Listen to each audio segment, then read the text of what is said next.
Ayun, magandang araw. Meron kaming Mirage dito. So, ang concern ni Sir is may ugong.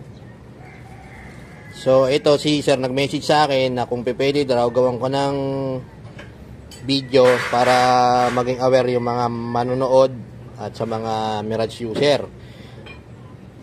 Kasi masakit na yung ulo ni Sir, masakit na rin sa bulsa, paulit-ulit yung nangyayari. So, ang history po nito dito kasi sa nung ni-road test namin, ako po yung nagmaneho, ramdam ko yung ugong.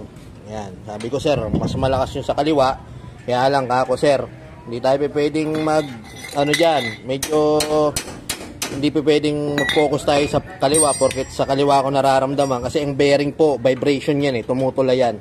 Medyo nakakalito kasi minsan pag road test natin, akala natin nasa likod, yung pala nasa harap, akala natin nasa kaliwa, yung pala nasa kanan.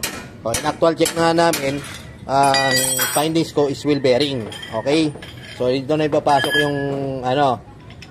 yung history. Yung history po nito, umugong, tapos, pinalitan ng wheel bearing, after mapalitan ng wheel bearing, mga ilang araw, umugong ulit. So, pinacheck na rin ni Sir sa iba, pinalitan ulit ng wheel bearing. So, nakadalawang wheel bearing na yon. So, left and right na. So, medyo, alam nyo na yon, presyo nun. Medyo, may presyo na yon. Ngayon, after po mapalitan, ganun pa rin. So, yung maugong pa rin. Ayun na nga po, yung dinala na dito sa amin ni Sir. So, ang naging findings ko nga po ay wheel bearing ulit. So, ang history po nito, after nung umugong po ulit, gusto na pong palitan yung mismong knuckle arm. Yung knuckle arm po yung pinagsasalpakan ng bearing. Ayan. Ito. Pinulag yan. Ikabit na ho namin. Pinalitan na namin yan Tapos, yung drive shaft assembly. Pag drive shaft assembly, may presyo po yan. Tapos, tong hub, may presyo din yan. So, kasi possible na yan, kakakapalit natin ng wheel bearing, ang posible nun, maluwag na sa housing yung bearing. Kaya, possible na nasisira agad yung bearing. So, kanina, sabi ko kay Sir, pag malambot po ito i-press at wala ng pressure, sureball na yun, may tama yung hub. Pero kanina, wala pong tama yung hub na kumpirma ko. Tapos, yung CB joint niya, pinarepack niya rin, na nilagyan ng hindi para sa kanyang grasa. Kaya possible nun masira yung CB joint.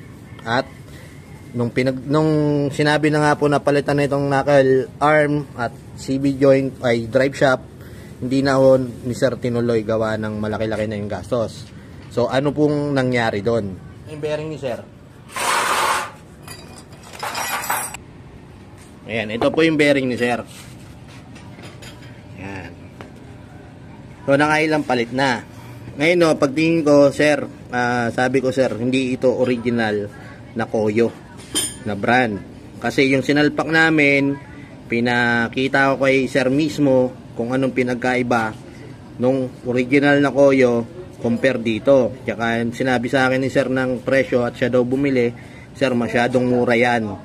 Bagamat libo na rin, sabi ko kay Sir, alilangan pa rin ako kasi ang mga original lo talaga hindi yan ibabagsak na ng presyo, medyo mataas po yun. So marami po kasi nangyayari na bearing naglabasan ngayon ng mga peke. So ingat-ingat po tayo dyan sa pagbili. Tsaka kung same brand, sabihin natin tong Koyo na to, yan, tapos masyadong mura, tapos yung iba may mahal naman, so possible na legit dun yung medyo may presyo. Tapos may dala ulit si Sir na wheel bearing ng ganito. Nung makita ko nga, sabi ko, Sir, hindi ito original na Koyo. Kaya sabi ko, Sir, palitan na natin. Hindi ko na sinalpak yung bearing ni Sir na dala-dala. So ito yung nangyari. Ito po, pag press, siyempre iimbestiga natin yan kung bakit ano nangyari. Ito po kasi dito sa may hub niya, hindi ko na kasi na-videoan Yan. Ito po hindi tinanggal. Pag bumili po kayo ng bearing, kasama to. Okay? Ngayon, pag press po niyan, may iiwan to dito sa mismong hub. Sa hub. May hub. Nako, nakalagay na yung agad yung gulong. Palagay na, boy? Pwede mo ba kasi na? Sige, tanggalin mo nga muna saglit.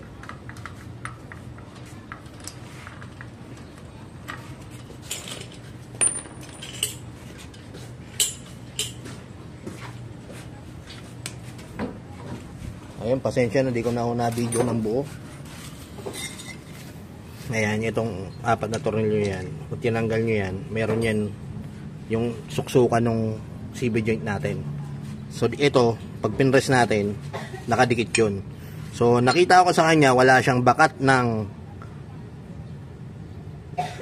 pinagtanggalan. Kasi ito, minsan, pinapalo po ng flat screw to, o kaya yung iba, iniinit. So, wala talaga siyang bakat na tinanggal to. Kasi, ang pwedeng nangyari po rito, possible na nangyari lang naman, sir, hindi pa tayo tiyak. Kasi siyempre, inimbestigahan nga natin. Kasi, ang dami na namin na encounter na ganito. Unang-una, yung bearing, hindi tumatagal. Dahil gawa ng peking nga po yung nakakabit. Tapos, ito, tinatanggal. Bago yung luma ikakabit. Siyempre, hindi na po compatible yan. Yan, sa brand new. Kasi pag binili niyo yan, kasama na to. Tingnan nyo, natatanggal. Pag pinrest nyo yung luma, may iiwan po ito. Pag hindi yung iba, hindi na tinatanggal yan. Tatanggalin yung bagong nakasaklob dito, tapos igagano na lang yan. Yan, na dapat tinatanggal po yun. Kasi hindi yan match.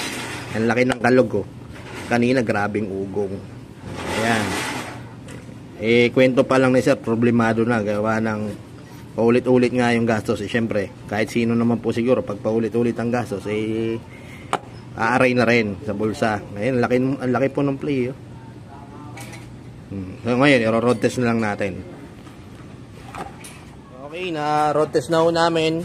Pinado-double check ko lang yung bearing ni sir sa likod. So, subject for replacement na rin. Sabi ko kay sir, sir, ipunan nyo na rin yung isa na yun. Yung nandito. Gawa ng, yun nga, peke nga yung bearing na Hayaan nyo po't gagawin ko ng video yon yung peke, tsaka sa original na bearing para at least aware tayong lahat. So, sobrang saya ni sir. Siyempre, parang nabunutan na si sir ng tinik dito. Dahil lang sa, sa ugong na yon, so paulit-ulit yung gastos ni sir, problem solved na. Tapos, ito, check na rin natin yung likod. Bali, lahat na lang pina-check ko para wala nang alalahanin si sir. So, ayun ho, no? So, ulitin ko, yung bearing po na yon, yung takip na yon, dapat yun. Kasi may mga gumagawa talaga nun. Pagpalit, kailangan tiyagaan po natin. Kasi kasama naman po sa trabaho natin ng pagmimekaniko, yung pagtitiyaga dito sa mga troubleshooting, sa paggagawa. Kaya kumbaga, sabi nga ni sir, nagbabayad naman ako na maayos, bakit naman ganun? O yun nga yung laging sinasabi, nagbabayad naman yung may-ari, ayusin na lang din natin. So wala naman pong perfecto, maaaring lahat magkamali, pero syempre gawin natin yung best natin. Gaya nung kasi nakakalito na yon, pag salpak pa lang ng bearing, maugong na agad. Medyo nakakalito na nga yun. Kailangan focus, sabi ko kay sir, focus tayo rito sa bearing. Ayun, problem solved na.